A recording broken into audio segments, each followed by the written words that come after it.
Hi everyone, welcome to Lilybug's Library. My name's Linda, and can you believe that it's the end of April just about? Only a couple of days left and we're into May, and I just keep thinking, where did April go? But anyway, here we are. So I'm just going to wrap up April with you, and we've got a couple more arcs to talk about, a few other things I threw in there, and then in a couple days I'll do another one for what we're doing in May. So we'll just get started. So the first one was not an arc.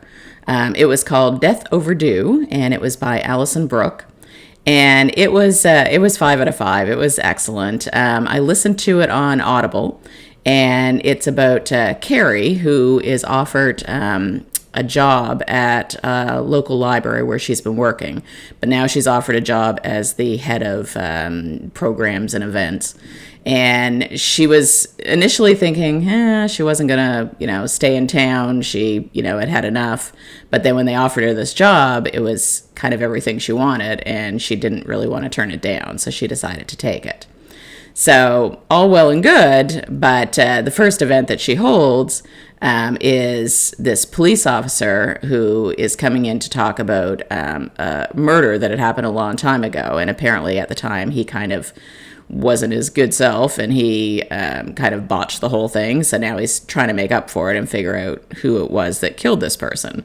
But when he comes to talk at the library, everything goes horribly wrong. And then on top of it all, while she's trying to kind of wrap her head around what just happened, she discovers there's a library ghost who starts talking to her and who she can actually see. Apparently only her and one little girl can see this ghost, and the ghost is starting to give her advice and to help her to kind of settle in and hopefully to even solve this kind of old murder. So it's really cute. I found it was there's a lot of characters in it that are kind of interesting, and then just trying to figure out who killed this person. I'm trying to think whether I don't think I even figured it out right up until the end, and there was a lot of red herrings, a lot of twists and turns, and which is just what I like. And so you're really left wondering throughout the whole book, like, okay, this person had a motive, and this person had a motive, and this person's just kind of a jerk. So, so you're constantly back and forth as to who could have done this. So it turned out really well, and I really like the fact that it kept me engaged right to the end. So yeah, 5 out of 5 for that one. And I've never read anything of Alison Brooke before, so I'm excited to go back and read some more of hers. So that's good. So the next one was an arc. Now, I did DNF it, so I'm not going to do any kind of major review on it. I'm not going to give it any star rating. I don't think it's fair to do that when I haven't actually read the whole book. It was one that I got through NetGalley. It was called The Goldie Standard, and I'm not saying it wasn't a good book. It just wasn't for me. So when it does come out, check it out. It could be that it be something that you'd enjoy, but I didn't really. So the next one after that was another Audible, and it was called Call Me Maybe. First of all, I really love the cover. I thought it was incredibly cute, and it kind of matched the book because I thought the book was incredibly cute too. It was about this woman who calls in to a call center, and it's similar to like what Shopify would be like. She's trying to get her business together and get her website up and running. And so she calls into this call center because nothing's working and she needs it to work. And the guy that she gets is very sweet and helpful, and he's goes way beyond what customer service would normally do anywhere.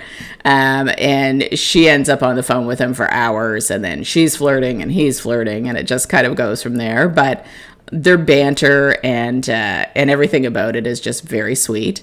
And it kind of goes between them talking to each other, and then you'll get to hear kind of what he's thinking, and then you'll get to hear kind of what she's thinking. And I really enjoyed it. I thought it was so sweet and very much I don't know, just like one of these crazy things that wouldn't really happen in real life, but I just thought it was really cute. So I'd give that a 5 out of 5 as well. So the next one, again, not an arc. I mean, I've got like 6 books here, and I think, one of them's an arc. But the next one was on my list of 24 series to start in 2024. And so this one is MC Beaton, and it's The Quiche of Death. So it's the first Agatha Raisin. And I admit, I started out kind of thinking, I don't really know if I like Agatha Raisin. Like, she's kind of a curmudgeon, and she's just always seems to think she's right, and I just don't really care for her, or I didn't. And so I was close to DNFing it. I did it on Audible again, so I listened to a couple of chapters, and it was like, but I continued. I thought I'd, give it a real try to see if it started to get better, and she started to grow on me, and sure enough, she did. So she starts out in this book. She moves to Cornwall, or some Cornish village, and so she wants to fit in, and for whatever reason, she decides the way to do that is to go buy a quiche from somewhere and put it in the county fair as though it's her own.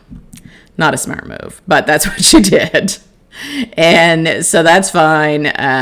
She ends up, one of the people in charge of this, ends up taking it home to her husband. He cuts a slice, he eats it, and he dies. And so then, they're calling it a terrible accident. She's, beside herself, because now she's not only not fitting in with the village, but they all think she's a murderer. And so it's her trying to navigate her way around all that. And to do that, of course, she has to start asking questions and find out who did murder this person, or if it even was a murder, because again, the police are saying it was an accident. So anyway, she's investigating all this, and you start to get more of an insight into her as a person. So you start to realize, okay, so she's not so bad. She's more insecure than anything else. And so it was, by the end of it, I really liked her, and I would probably read more Agatha Raisins. Now, I don't know if I would read the incredible amount that there are. I mean, I think, I have no idea what number he's on, but I'm sure it must be in the 30s anyway, because it seemed like there was a lot of them. But it was good, and I would probably give it about 4 out of 5 as well. So just give me a second. My throat's been really dry lately, so my throat's been dry, my stomach's been a mess, so it's pretty much water all the time now. So the next one is a nonfiction, which again, not an arc, but I'd been waiting for the library to deliver this one because it's very popular and I wanted to read it, but I didn't really want to, have to go out and buy it. So this one is by Gabor Mate, who's MD, and it's called The Hidden Cost of Stress When the Body Says No. So this one explores the connection between your body and your mind. And that was important for me. It's important for everybody, really. They go into why it is that, when you have trauma and different things have happened and it doesn't have to be, I guess a lot of times it's a lifetime of living a certain way, and how at some point your body says, no, that's it, I'm done. And it starts creating illnesses in your body, and, which are valid illnesses, but at the same time, they're connected to emotional things. So anyway, it's a very long, complicated sort of subject. So the book was good. I read it because, I've been off work for quite some time, and I've, took a long time to get a diagnosis, but now they're pretty sure that it's complex PTSD and fibromyalgia, and, a few other things thrown in there, but, that's enough. And so I definitely, I'm sorry, I'm distracted because I have a white fluffy cat who is walking places he's not supposed to walk. So, so just give me one moment. Sorry about that. He was walking across the counter and I could just see everything going everywhere. So anyway, got the cat settled. So yeah, it's it's been a hard road trying to figure all this out and to know, I guess, where to go from here. So it's not something that's easily resolved. But anyway, the book was great. It was a lot of case studies. So a lot of things from other people and how, they got to where they were. And some at the back, like there's 2 chapters at the back that I was most interested in. One was kind of the thought patterns that you need to get rid of, and one was kind of the ones you need to incorporate. So that part was good, that it didn't leave you feeling hopeless, after all of that. There was one case in particular that I remember that, I don't know why it's that one that struck me, that like there was a lot of case studies and they were all interesting, as long as you're not living them. But one was this woman who was, I think she had cancer, or she had, I don't know, she had something. I don't even remember what the illness was. But anyway, she was not well, and yet she still couldn't give up the perfectionism that she had lived her whole life with.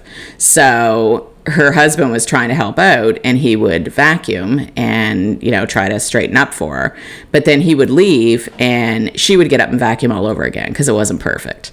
And and that's, I think, one of the things about all of this is like letting go of some of those ideas that, come from different things in our life that have caused, problems or trauma or whatever, is like, it's okay to not be perfect. It's okay to let someone else help. So yeah, a lot to unpack with that book. But, if you have any, history of any kind of illness or trauma, or if you just are interested in how it combines between your mind and your body, great book, and very well written, very easy to read. So I can't really give that one a star rating. Being a nonfiction, it's a little harder, so we'll skip that part. So then let's get to the arc. So this one was a summer wedding at the Cornish Manor.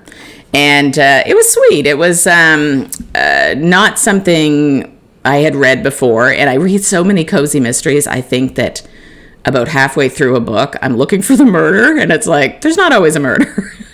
So this was a romance. It was not anything that was a mystery.